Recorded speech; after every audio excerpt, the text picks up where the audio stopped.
말씀 요한복음 6장 60절 말씀입니다. 요한복음 6장 60절 말씀 함께 한 목소리로 교독하겠습니다. 제자 중 여럿이 듣고 말하되 이 말씀은 어렵도다 누가 들을 수 있느냐. 아멘. 오늘 말씀은 영혼의 실증을 극복하라 라고 하는 시리즈를 하기 전에 그 영혼의 실증이 어떤 것인지를 먼저 말씀을 하려고 합니다. 우리 수련회 가서는 이제 영혼의 실증이 우리의 신앙생활에 구체적으로 어떻게 영향을 끼치는지를 말씀을 통해서 들을 겁니다. 그리고 우리가 다음 주 이제 주일날에는 영혼의 실증을 극복하는 방법을 같이 말씀을 통해서 들으려고 합니다. 그 전에 오늘은 이제 수련회 가기 전에 영혼의 실증이 어떤 것인지 그리고 왜 우리가 이 영혼의 실증을 극복해야 되는지를 함께 말씀을 통해서 살펴보려고 합니다. 우리가 하나님 말씀대로 잘 살기 위해서는 정말 여러 가지 것들이 필요합니다. 우리가 하나님의 자녀가 되는 것은 특별히 하나님에 대한 지식이 많이 필요치는 않습니다. 하나님이 나를 창조하셨고 나를 사랑하시고 예수님이 나를 위해서 오셨고 예수님을 믿으면 구원을 받습니다. 이 단순한 진리를 믿으면 하나님의 자녀가 됩니다. 그런데 하나님의 자녀가 되고 하나님의 자녀답게 살기 위해서는 정말로 많은 지식들이 필요하고 노력이 필요합니다. 그러한 지식과 노력을 가지고 살아가야 이 땅에서 하나님의 백성답게 살아갈 수 있습니다. 만약에 그런 것이 없다면 우리는 하나님의 백성다운 삶은 단지 망상에 불과하고 실제로 그렇게 살 수가 없습니다. 그런데 하나님의 말씀을 듣고 실천하는 것은 쉽지가 않습니다. 때로는 말씀이 어렵고 말씀에 순종하는 그런 삶이 너무나 괴롭습니다.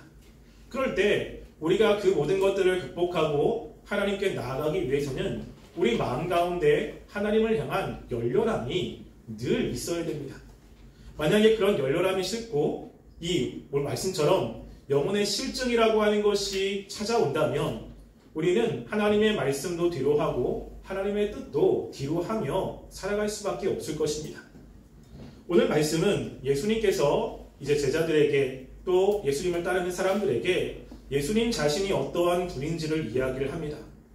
예수님의 말씀을 듣고 또 예수님이 주신 것들을 누리며 살았던 사람들은 예수님이 자신들의 삶을 윤택하게 또 자신들이 원하는 것들을 해줄 것이라고 생각해서 예수님을 따랐습니다.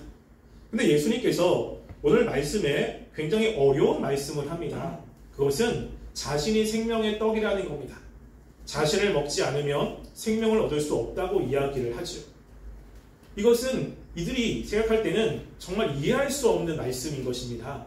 아니 어떻게 사람을 먹으라고 하는 거지? 우리가 식인종도 아니고. 근데 이 말씀에는 예수님이 분명한 뜻과 메시지가 있죠. 사람들이 이 얘기를 듣고 나서 수덕수덕 거립니다. 그러면서 60절에 보면 사람들이 이렇게 이야기하죠. 이 말씀은 어렵도다. 누가 들을 수 있느냐라고 이야기합니다. 예수님이 쉽게 풀이하고 또 그들의 필요를 채워줄 때는 많은 사람들이 따랐습니다. 그런데 말씀이 조금 더 어려워지니까 이들이 그것 때문에 혼란을 겪게 되죠. 그러면서 예수님을 한 사람 두 사람씩 떠나게 됩니다. 수많은 사람들이 모였지만 이 말씀으로 이제 사람들이 예수님을 떠나게 되는 겁니다. 그때 예수님께서 67절에 보면 그 특별히 선택한 두 제자에게 이야기합니다. 너희도 가려느냐? 이 제자들도 예수님의 말씀이 쉽지는 않았을 겁니다. 아직 성령이 그들에게 임하지 않았기 때문에 이 말씀이 어떠한 뜻인지를 이들도 이해하기가 쉽진 않았습니다. 그래서 예수님이 묻는 겁니다. 너희도 가려느냐? 그럴 때 이 베드로가 이야기를 하죠. 영생의 말씀이 여기 있사오니 우리가 누구에게로 가오리까? 라고 대답을 하죠. 즉 그 말씀이 어렵지만 자신은 예수님을 떠날 수 없다는 겁니다. 그 말씀을 이해하기가 쉽지 않지만 그럼에도 불구하고 그 예수님에게 자기는 붙어있겠다라고 이야기를 하는 거죠. 그 마음 가운데는 예수님에 대한 분명한 신앙과 그리고 열정이 있습니다. 만약에 이 베드로가 그 마음에 열정이 식었다면 나머지 다른 사람들처럼 예수님을 떠났을 것입니다. 우리도 마찬가지입니다. 우리가 처음 예수님을 믿고 또 하나님의 은혜를 받을 때는 마음에 열정이 있을 것입니다.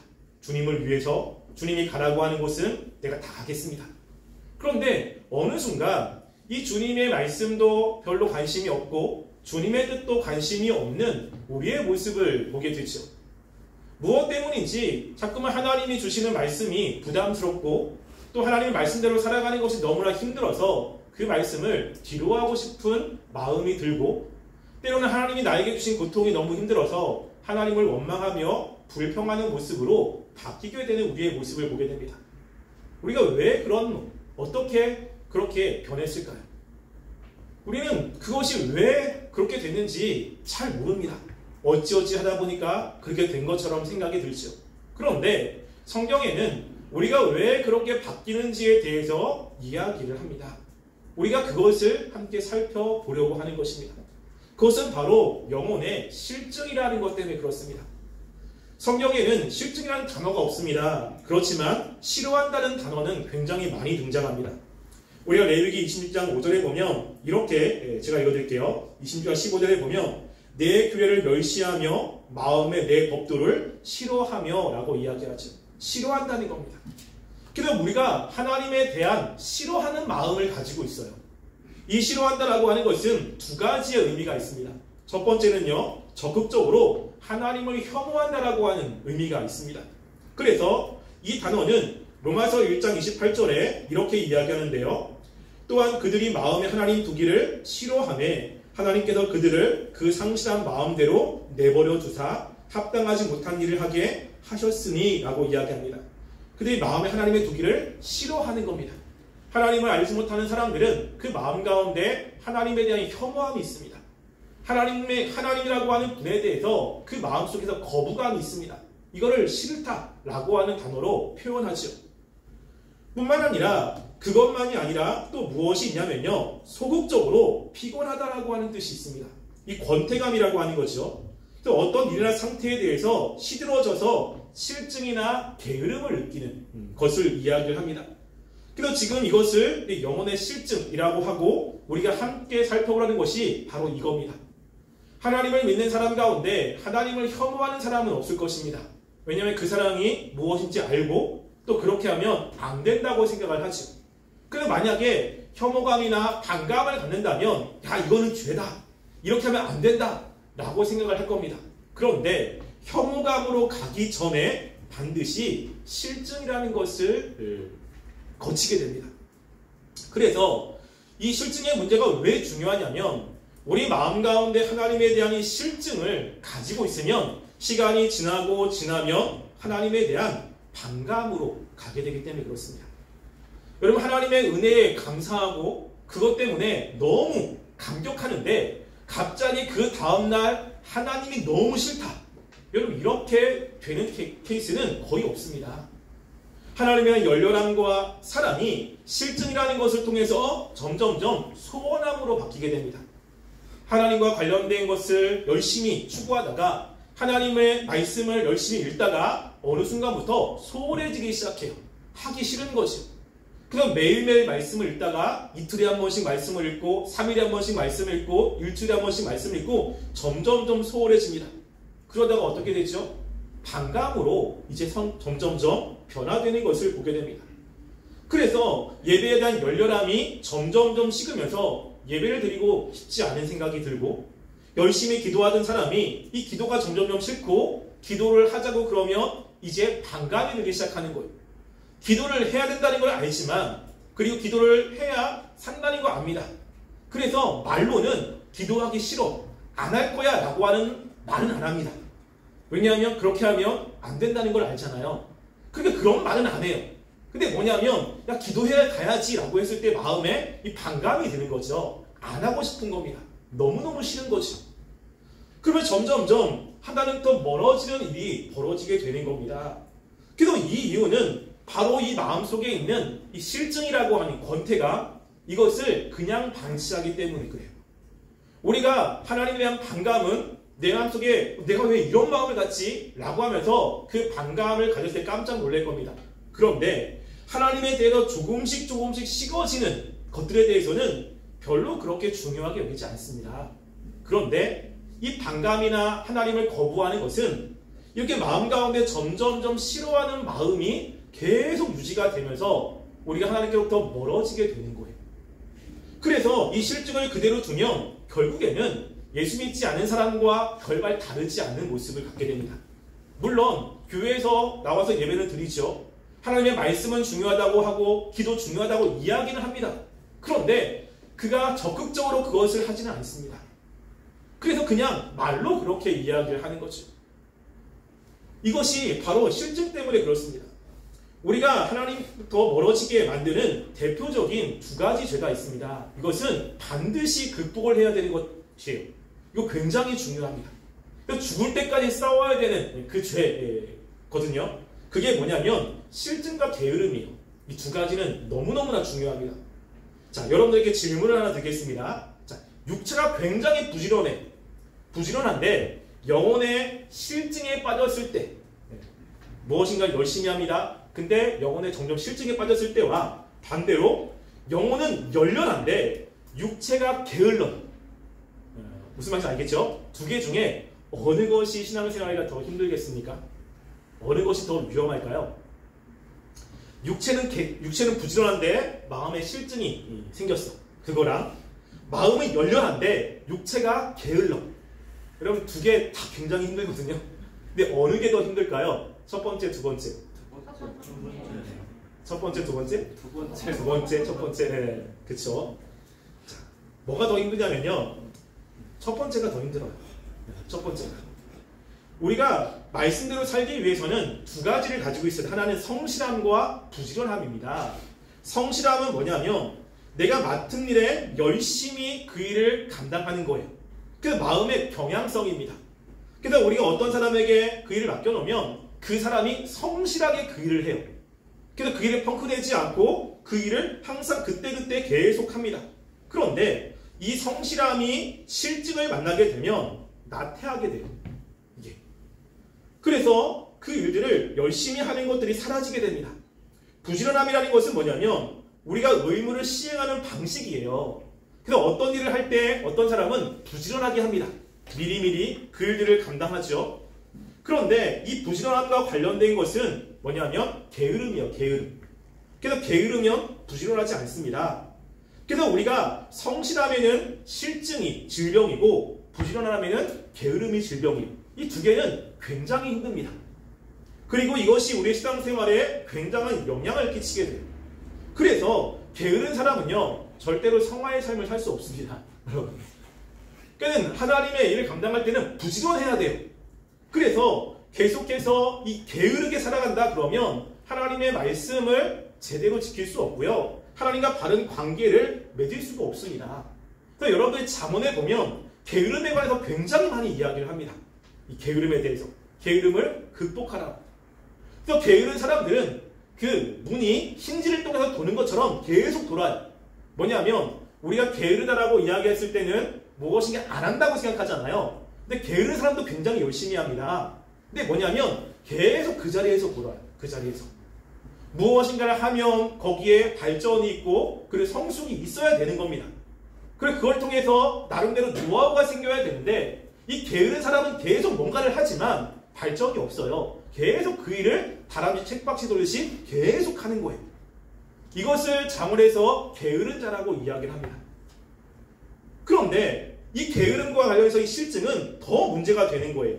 뭐냐면 영혼이 이제 부지런한 사람인데 영혼에 실증이 생깁니다. 그래서 굉장히 뭔가 부지런하게 하는데 하나님에 대해서 싫은 마음이 생기는 거예요. 그러면 어떻게 되냐면 점점점 하나님의 말씀에 순종하지 않습니다. 그러니까 부지런한데 싫은 거죠. 하나님에 대해서 싫어요. 예배드리는 거 싫고 말씀 보는 거 싫고 기도하는 거 싫습니다. 그럼 어떻게 되죠? 점점점 안 하게 되고 그 부지런함이 다른 일을 하게 되는 거예요. 하나님의 일이 아닌 내가 원하는 내가 좋아하는 다른 일에 부지런하게 됩니다. 그래서 점점점 주님께로부터 떨어지게 되죠. 근데 반면에 이 사람이 마음에 열정을 있는데 게을러요. 여러분 그럼 어떠냐면 열정이 있잖아요. 하나님 말씀대로 살고 싶어. 근데 게으른데 이 게으름 때문에 말씀대로 못 살면 나중에는 이 열정이 게으름을 이기게 만듭니다. 그래서 우리가 이 게으름과 실증은 우리의 신앙생활에서 굉장히 위험한 두 가지지만 게으름보다 실증이 훨씬 더 위험해요. 이게. 그래서 우리가 게을러도 하나님에 대한 이 열정을 가지고 있다면 결국에는 이 열정이 게으름을 극복합니다. 그리고 그 사람을 부지런하게 만듭니다. 이런 것들을 좀 보게 돼요. 그래서 좀 이따가 또 얘기하겠지만 이런 거잖아요. 이 열정, 우리 남녀가 사랑에 빠지지 않습니까? 근데 하루는 이렇게 아침 일찍 새벽같이 어디 남자친구, 여자친구랑 놀러 가기로 했어요. 너무너무 좋은 거죠. 근데 그 중에 한 명이 좀 게을러. 남자가 게을러라고 합시다. 남자친구가 게을러요. 제가 남자니까. 그래서 아침에 못 일어나. 일어나면 11시, 12시에 일어나야 되는 거예요. 근데 여자친구와 약속을 했는데 새벽 5시에 출발하기로 했습니다. 근데 그 여자친구를 사랑하는 마음이 너무 커. 여러분 그러면 5시에 일어날까요? 안 일어날까요? 일어날까요? 안 일어날까요? 남자 형제들 어떻습니까? 일어나요? 안 일어나요? 뭐라고? 안 일어납니까? 사랑하는 것만큼 일어나요. 일어나서 그 시간에 간다고요. 왜? 이 마음에 열정이 있기 때문에 그렇습니다. 그래서 여러분 희한하게 사랑에 빠지면 게을르던 사람도 조금 부지런해져요. 그러다가 그 사람에 대해서 서운해져. 이 열정이 식으면 다시 게을러지죠. 다시 옛 모습으로 돌아갑니다. 이것처럼 열정이 있으면 자신의 게으름 이것을 극복하게 돼요. 근데 점점점 열정이 식으면 이제 게으르게 되는 거죠. 그래서 우리가 이 하나님과의 관계에서 이 영혼의 실증은 무엇에 관한 권태감으로 오냐면요. 첫 번째는 하나님 자신에 대한 권태감이에요. 그래서 하나님이 싫어요. 하나님이 주시는 어떠한 선물 여기는 관심이 많은데 하나님에 대해서는 관심이 별로 없습니다. 하나님이 그렇게 좋지 않아요. 이 권태감이 생기면. 그런데 우리가 은혜를 받으면 하나님이 주시는 선물도 좋지만 하나님 자체의 영광을 바라보며 하나님을 사랑하게 됩니다. 또 그것이 예수 그리스도죠. 기독교는 독특하게 예수님이 행한 어떤 것이 아니라 예수님 자체에 관심을 갖습니다. 그러니까 예수님과 관계를 맺고 그 예수님의 은혜, 예수님의 사랑, 그 예수님 자체에 굉장히 중요한 가치를 부여해요. 그래서 우리가 누구를 사랑하죠? 예수님이 부여해 주신 선물을 사랑하는 게 아니죠. 예수님을 사랑하는 겁니다. 하나님을 사랑하는 거죠. 그래서 하나님도 나를 마음을 다하여 사랑하라고 이야기합니다. 그러니까 하나님 자체를 사랑하는데 이 권태감이 오면 하나님에 대해서 관심이 없어집니다. 대신 하나님이 주시는 어떤 선물에 관심이 많아요. 하나님이 어떤 분인지 관심 없습니다. 이거 하면 내가 하나님께 혼나느냐 아니면 하나님께 선물을 받느냐 이거에 관심이 되게 많아요. 여러분 우리가 은혜가 충만하고 하나님의 사랑이 충만하면요. 하나님이 어느 때까지 우리를 봐줄 것인가에 관심 없습니다. 그러니까 질문 중에 하나가 이런 게 있어요. 목사님 이거 하면 하나님께 혼날까요? 안 혼날까요? 이거 하면 하나님이 책망을 할까요? 안 할까요? 이렇게 질문하는 경우가 있어요. 여러분 왜 그런 질문을 하죠? 안 혼날 만큼만 하고 싶은 거예요. 이게. 그러니까 무엇인가 혼나기는 싫고 안 혼나기 것까지만 그냥 하고 싶고 나머지는 내 마음대로 살고 싶은 거죠. 그러니까 그게 물어봐. 하나님, 목사님 여기까지 하면 혼날까요? 이거 하면 죄입니까? 이거 하면 하나님 싫어합니까? 어디까지? 여기에 관심이 많아요. 여러분 그런데 하나님을 사랑하면 그게 관심이 없어요. 어디에 관심이 많죠? 뭐가 하나님이 좋아하는 겁니까? 여기에 관심이 많아요. 혼날 거냐는 이거는 관심의 대상이 아닙니다. 하나님 뭘 좋아하시고 뭘 기뻐하시고 어떻게 하나님이 더 만족해 하실까? 어떻게 하는 게 더 하나님이 기뻐하실까? 여기에 관심이 많습니다. 여러분이 영혼의 실증을 가지고 있다면 하나님에 대해서 야 이렇게 하면 혼나나? 이렇게 하면 하나님이 싫어하나? 여기에 관심이 있을 거예요. 그래서 안 혼날 만큼만 하려고 합니다. 죄가 아닌 것만큼 그까지만 하고 나머지는 내 마음대로 하려고 하지.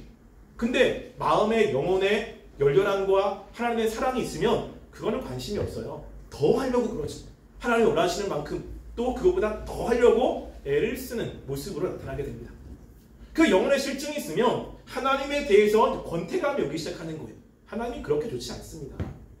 두 번째로 그것은 무엇에 대한 권태감으로 오냐면 하나님과의 관계에 대한 권태감으로 오는 거예요. 그래서 우리가 내가 좋아하고 내가 사랑하는 사람이 있다면 그 사람과의 의무, 이것에 대해서 열심을 갖습니다. 제가 자녀가 있잖아요. 그런데 제가 우리 사랑이가 태어났을 때 애들은 이렇게 변을 잘 봐야 되잖아요. 그리고 변 색깔에 따라서 아프거나 그렇지 않은 것들을 좀 알 수가 있거든요. 제가 태어나서 그렇게 다른 사람 똥을 열심히 본 적이 없어요. 그러니까 이게 사랑스러우니까 아프면 안 되잖아요. 그 똥을 싸면 그 똥을 이렇게 보고서 야, 이게 정말로 건강한 똥인지를 보는 거예요. 똥을 쌌을 때 기저귀 가는 게 전혀 그렇게 힘들지 않습니다. 여러분, 제가 아이들을 되게 좋아하거든요. 제 조카들도 되게 많은데 제가 조카들 똥을 갈아본 적이 없습니다. 그렇게 사랑해도. 그래서 조카들이 3명이 있는데 그 3명을 제가 이제 많이 좋아하고 그리고 돌봤거든요. 그래서 얘네들이 똥 싸면요, 저는 들어가지고 엄마한테 갖다 줘요. 똥 가르라고. 냄새 난다고. 그런데 제가 이제 자녀가 태어나니까 얘는 그렇지 않아요. 뭘 해도 예뻐요. 냄새 나도 그래도 그것들을 제가 다 처리를 하는 거죠. 우리가 무엇인가 사랑하는 사람이 있으면 그 사람과 관련된 의무에 대해서도 열심히 합니다. 의무가 힘들죠. 그것이 때로는 나를 괴롭힐 수도 있습니다. 그런데 그 사람에 대한 사랑이 그렇게 힘든 의무를 극복하게 만들어요. 여러분, 우리가 하나님에 대한 사랑이 있으면 기도하는 거 어렵지 않습니까? 기도하는 거 굉장히 어려워요. 마틴 루터는 기도는 거룩한 노동이다라고 이야기했습니다. 그런데 그렇게 힘든데 기도를 하는 이유가 무엇이죠? 하나님에 대한 사랑 때문에 그렇습니다. 그래서 하나님과 교제하는 것이 좋고 하나님께 나아가야 되는 것이 너무나 기쁘기 때문에, 그러니까 그 힘든 기도 시간을 버티고 힘든데도 불구하고 애를 쓰고 나오는 거죠. 왜? 하나님에 대한 사랑이 있기 때문에 그렇습니다. 그런데 그 사랑이 점점 식어지면 이제 그 의무가 고통스럽기 시작하는 거예요. 의무가 하고 싶지 않습니다. 제가 예전에 고등부, 중등부, 중고등부 이제 그 아이들을 이렇게 맡아가지고 할 때 한 친구가 교회에서 버스 타면 집이 1시간 반을 가야 되는 친구가 있어요. 근데 그 친구가 고등학교 2학년 때 이제 학교가 끝나면 교회에 와가지고 기도를 30분 하고 가는 거예요. 굉장히 이쁘죠? 매일매일 안 빠지고. 그 친구가 하나님의 은혜를 진짜 많이 받았어요. 근데 어느 순간부터 이 친구가 학교 끝나도 교회에서 기도하지 않는 거예요. 그래서 왜 그러냐 했더니 저한테 그러니, 목사님 1시간 반 와서 30분 기도하고 1시간 반 가서 그리고 집에 가야 되는 거예요. 왔다 갔다 하는 시간이 3시간인 거예요. 30분 기도하려고. 그럼 차라리 집에 가서 기도하는 게 낫지 않습니까? 라고 이야기하는 거죠. 그러니까 어떻게 보면 합리적입니다. 그렇죠? 집에서 해도 돼요. 교회에서 기도하는 것에 대해서 더 낫다고 이야기하는 건 아닙니다. 근데 이 친구가 그 전에 1시간 반 왔다가 30분 기도하고 1시간 왔다가 집으로 가는데 그때는 그런 걸 생각하지 않았어요. 그런 거를. 이것이 시간이 아깝다. 이것이 손해다. 이런 생각을 하지 않았습니다. 그러다가 손해라는 생각을 하기 시작하는 거예요. 왜 그럴까요? 왜 손해다, 아깝다는 생각이 들까요? 그거는 하나님에 대한 열정이 식었기 때문에 그래요. 열정이 식지 않으면 괜찮았던 것들이 열정이 식어보니까 야, 이렇게 하는 것이 나를 힘들게 만들고 합리적인 것들을 찾기 시작합니다. 의무에 대해서도 마찬가지입니다. 그래서 우리가 하나님과 관계가 식어지면 하나님과의 의무가 이제 점점점 멀어지게 되는 거예요. 그러다가 그것이 어디로 가냐면 하나님에 대한 말씀에 대한 권태감으로 옵니다. 여러분, 제가 중학교 때 정말로 제가 짝사랑했던 친구가 있었어요. 3년 동안 짝사랑을 했거든요. 그래서 그 친구 교회 안에서 이제 목사님 딸이었습니다. 저희 사모도 알아요. 괜찮습니다. 3년 동안 이제 좋아했어요. 근데 제 친구들과 함께 계속 이제 그 친구를 되게 좋아했거든요.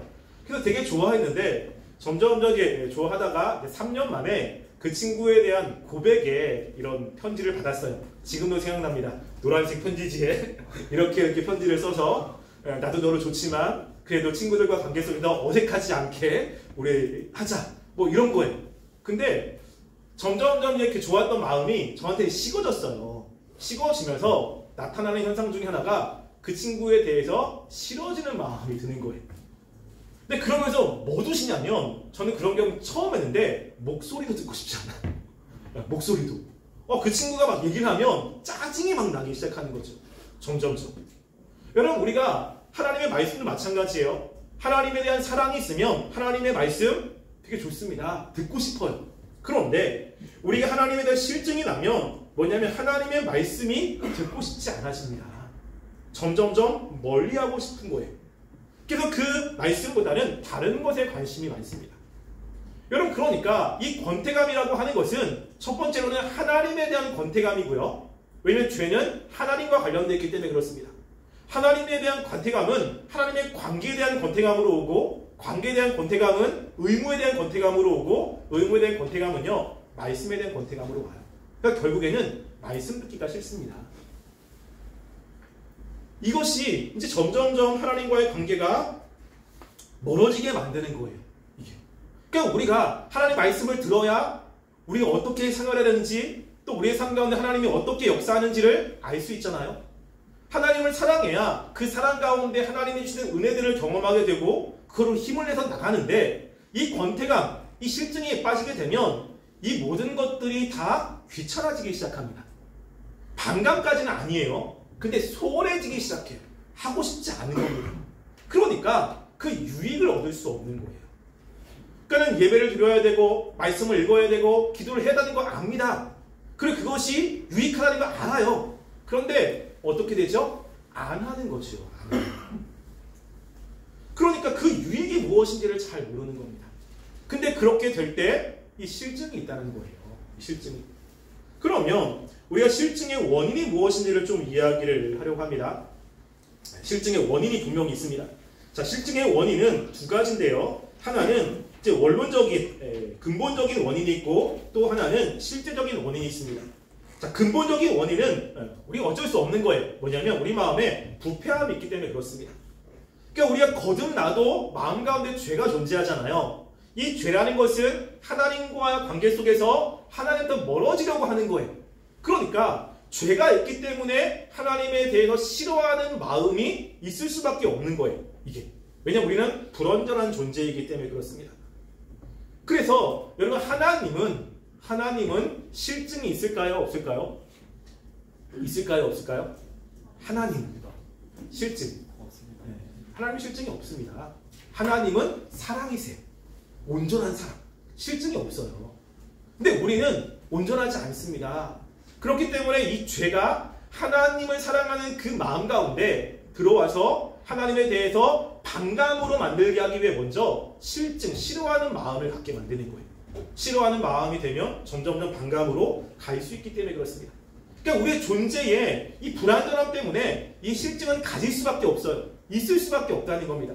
그래서 이 실증을 잘 캐치하고 이 실증을 잘 극복해야 되는 거예요. 그래서 아무리 신앙이 좋은 사람도 실증이 있어요. 이거를 잘 관리를 해야 됩니다. 그렇지 않으면 점점점 신앙이 좋은 사람도 하나님과의 관계가 멀어지게 되는 거예요. 이게 이제 근본적인 원인입니다. 그런데 이런 원인과 함께 또 하나 실제적인 원인이 있습니다. 이제 이거는 우리가 이제 잘 깨닫고 해야 되는 거예요. 뭐냐면 실증의 실제적인 원인 가운데 하나는 뭐냐면요. 온전함을 추구하지 않아요. 그것이 있습니다. 우리가 무엇인가 할 때 목표를 가지고 내가 온전하게 하려고 하면 열정이 생깁니다. 그럼 예를 들어서 여러분 영어 공부를 한다라고 했을 때 내가 영어를 잘하고 싶습니다. 근데 그러한 온전한 목표가 있어요. 다른 외국인과 함께 유창하게 열심히 영어를 이렇게 이야기할 수 있게 해야겠다라고 하면 왜 영어 공부가 쉽습니까? 어렵잖아요. 저도 지금 몇 년째 영어 공부하고 있습니다. 몇 년째 지금 계속 듣고 있고 이게 어려워요. 어른 때는 재미있지만 어떤 때는 싫어요. 그런데 그 싫을 때 그 영어 공부를 계속 하게끔 만드는 것 중에 하나가 뭐냐면 분명한 목적, 목표가 있으면 합니다. 근데 목표가 없으면 힘들 때 안 해요. 여러분 저는 영어 공부를 열심히 하려고 하지만 목적이 별로 없거든요. 그래서 제가 영어 공부를 사무실에 있을 때 틀어놓고 계속 듣다가 어느 순간부터 안 들어요. 요즘에 또 안 듣고 있는데 그러다가 들어야지 그럼 또 하기나. 근데 힘들면 또 안 해요. 왜 그렇죠? 제가 목적이 별로 없어요. 그냥 잘하고 싶은 거예요. 신앙생활 할 때 여러분의 목적이 무엇입니까? 왜 열심히 신앙생활 하죠? 여러분 내가 그냥 신앙생활 하면 하나님이 은혜 주셔가지고 마음이 평하니까 여러분 그런 거 가지고는 이 실증을 극복할 수가 없습니다. 왜냐하면 편하는 것들은 하나님의 은혜도 있지만 세상에 나가면 우리를 편하게 만드는 것들이 있어요. 우리가 마음의 기쁨, 하나님의 은혜도 있지만 세상에 나가면 세상에서 주는 기쁨도 있습니다.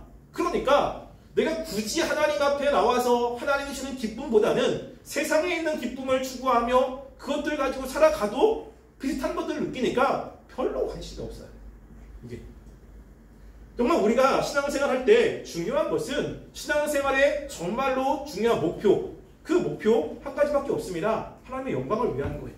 내 삶을 통해서 하나님이 영광 받으시기 위한 사람이 되어야 되는 거죠. 이 목표를 가진다면 이 실증을 극복할 수 있습니다. 끊임없이 나의 말, 나의 행동, 나의 어떤 모습을 통해서 하나님이 영광을 하기 위해서 늘 애쓸 수밖에 없습니다. 싫어도 그 목표가 분명하다면 나의 실증을 극복하게 돼요. 그런데 열정이 점점 이 목표가 희미해지는 거예요. 그러면 이제 실증이 올 수밖에 없습니다. 그리고 또 하나 뭐냐면 우리 하나님께부터 은혜가 이제 점점점 은혜로부터 멀어지게 되는 거예요. 자, 여러분 하나님께 은혜를 달라고 기도하잖아요. 여러분 은혜를 받고 싶습니까? 또 두말하면 잔소리죠. 다 은혜를 받고 싶잖아요. 그러면 여러분 왜 은혜를 받고 싶어요?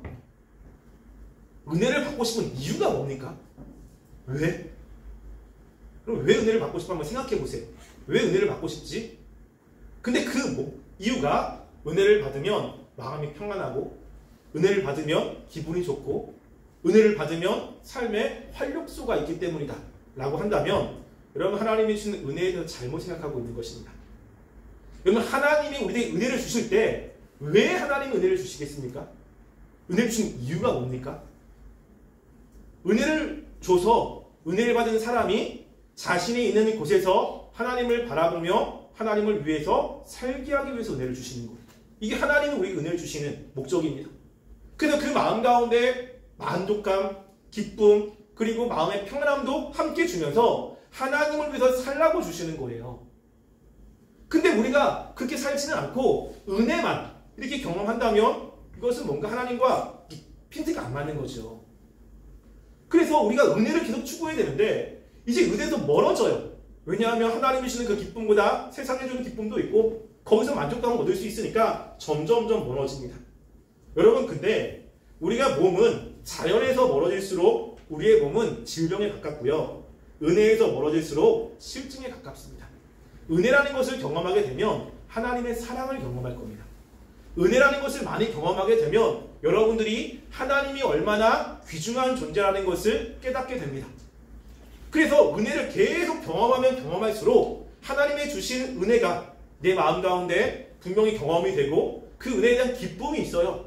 그래서 그것에 대해서 계속 만족을 하다가 그 은혜를 주신 하나님께 나가게 되거든요.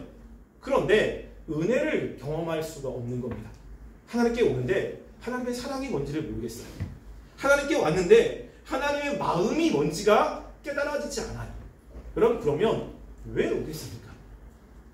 여러분 은혜로부터 멀어지면 실증은 올 수밖에 없어요. 우리의 실증을 극복하게 만드는 것이 은혜거든요. 은혜를 받으면 하나님의 열렬함이 생기게 됩니다. 여러분 은혜에 대한 여러 가지 정의가 있지만 우리가 성화에 대해서 관계에서 은혜는 하나님께로부터 가려고 하는 경향성이에요. 그래서 은혜를 받으면 더 하나님의 말씀대로 살려고 하는 마음에 열정이 생깁니다. 이게 은혜예요. 그냥 마음에 평안하고 마음에 기쁨이 있고 이것은 은혜가 아닙니다. 왜냐하면 우리가 영화를 봐도 마음에 기쁨이 있잖아요. 그렇죠? 그거랑 은혜랑은 다른 거예요. 그래서 은혜는 하나님이 주시는 것이고 하나님의 선물입니다. 하나님이 그 은혜를 주셨을 때 그 은혜를 받은 사람이 하나님께로 가게끔 마음 가운데 열정을 주시는 거예요. 이게 은혜예요. 그래서 이 은혜를 받게 되면 하나님의 열정이 계속 생기게 할 수밖에 없죠. 근데 어느 순간부터 예배를 드리는데 말씀을 읽는데 기도를 하는데 하나님의 은혜가 경험되지 않아요. 여러분 그러면 그 의무 하나님께 나오는 것은 의미가 별로 없어지기 시작하죠. 왜? 그러니까 무엇인가 유익을 얻어야 열심히 하는데 은혜가 별로 없어요. 그러면 그것을 해야 되는 당위성에 문제가 생깁니다. 여러분 그런데 그거 아세요? 하나님은 우리를 계속 사랑하세요. 하나님은 우리를 계속 사랑하시고 우리 은혜를 주시려고 계속 하신다고요. 은혜의 수단, 우리가 기도와 말씀이잖아요. 그럼 주일날마다 말씀을 듣죠. 하나님이 은혜를 주시는 수단으로 계속 여러분이 말씀을 듣게 하십니다. 기도하라고 계속 이야기를 하죠. 그러면 문제는 누구한테 있습니까? 우리한테 있는 거예요. 우리한테. 왜 은혜를 못 받을까? 내가 다른 곳에 관심이 많습니다. 그러니까 은혜로부터 멀어지면 자연적으로 마음에 실증이 올 수밖에 없어요. 여러분, 그래서 은혜를 위해서 정말로 많이 기도하셔야 돼요. 말씀을 들을 때 그 말씀이 들려줘야 되고 그 말씀이 깨달아져야 되고 그 말씀 가운데 있는 하나님이 내가 만나는, 즉 경험하는 이런 경험들이 있으면 하나님에 대한 열정이 식지 않습니다. 그렇지만 그러지 않으면 여러분들은 점점점 하나님의 열정이 식어질 수밖에 없어요. 마지막 세 번째는 뭐냐면요. 죄를 범하면 그렇습니다.